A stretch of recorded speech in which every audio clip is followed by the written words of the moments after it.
So then what happens is فَسُبْحَانَ اللَّهِ حِينَ تُمْسُونَ وَحِينَ تُصْبِحُونَ.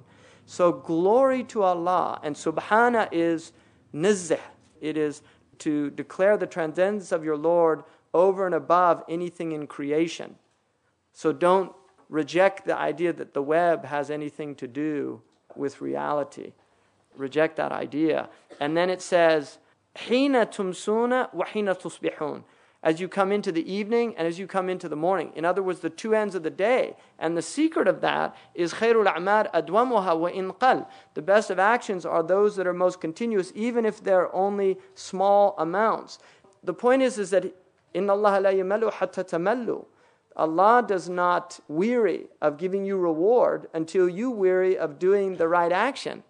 The point is that if you do good, and remembering Allah is the greatest of goods, if you do good, do it in that way that you will maintain it. Because if you try to do this all the time, you'll grow weary of it. You won't be able to do it. And this is one of the secrets of the ahwal of the world, just that our states change in the world.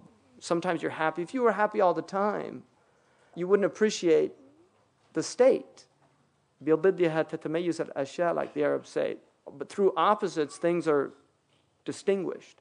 If you were always happy, you wouldn't appreciate it. If you were always satiated, you wouldn't appreciate it. So when you're hungry, there's nothing in the world tastes better than plain bread in the middle of the Sahara Desert. You can't eat it here because you want the butter, you want the honey, you want the jam. But when you're in a place where it doesn't exist and somebody brings you some, it is incredible.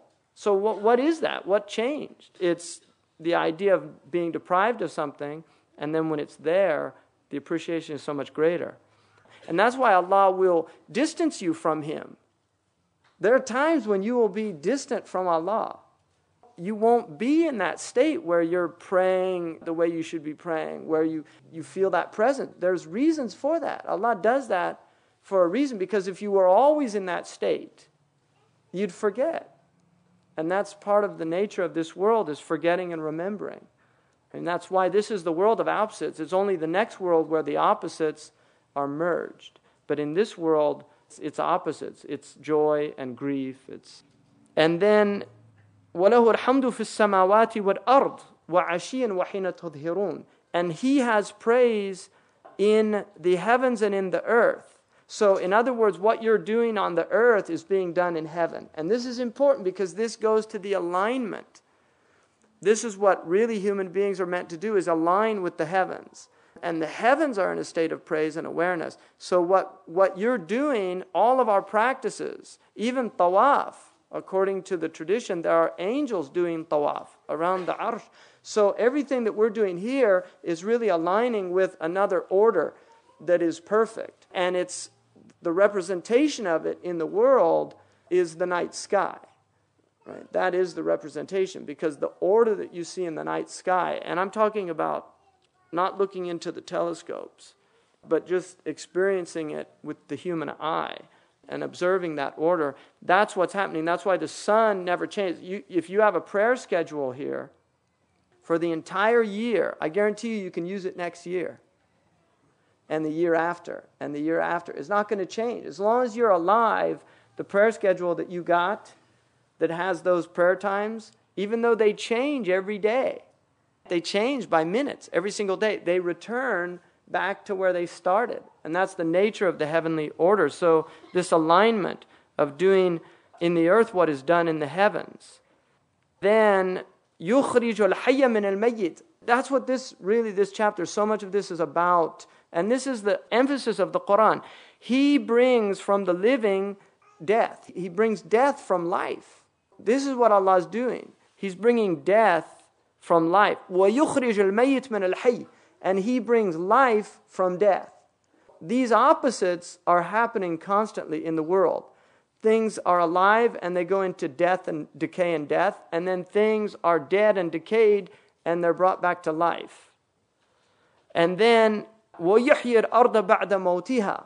And He brings the earth back to life after it had died. وَكَذَلِكَ تُخْرَجُونَ. And you will also be brought forth like that. In other words, أَوَلَمْ يَتَفَكَّرُوا فِي أَنفُسِهِمْ, haven't they thought about their own selves? Are they separate from the creation? Everything's happening around him, right? يَبْدَأُ الْخَلْقُ ثُمَّ يُعِيدُهُ. He starts it and then he recreates it. So these are all, again, these signs. وَمِنْ آيَاتِهِ أَنْ خَلَقَكُم مِّن تُرَابٍ. Now here's where we get to this human phenomenon. وَمِنْ آيَاتِهِ, and from amongst his signs, وَمِنْ آيَاتِهِ أَنْ خَلَقَكُم مِّن تُرَابٍ. He created you from dust, from soil, turab. And Fakhruddin al-Razi, radiallahu anhu, what he says is, of all the things in the world, the thing that is furthest away from life is dust. So, أبعد الأشياء عن الإحياء. It's the thing most furthest from bringing to life. Because if you look at the world, you have mineral, vegetable, and animal. And the mineral is earth, and that's what we came out of. So we go through these processes, and the point of this is that is a sign of God. وَمِنْ آيَاتِ أَنْ خَلَقَكُم مِّن تُرَابٍ. He brought you out of earth. There's another verse that he created you from water. And that is not in contradiction with this verse, because both are true. That he created us from water, min ma'in mahin, from this vile fluid, and also that he created us from earth, that our original creation was from the earth. And then this creation is all water. It's all about water. That's how we were brought to life. And even through vegetation, if you look, the process, earth is brought to life through water. Without water, there is no earth. There is no life on earth. And from that earth, we either eat animals or we eat vegetables. And animals and vegetables are almost entirely water. I mean, if you actually look at what they're composed of, the majority of the vegetable is water. And animal life is about 70% water. So it's still water, which is bringing us to life. And then he says, ثُمَّ إِذَا أَنْتُمْ بَشَرٌ.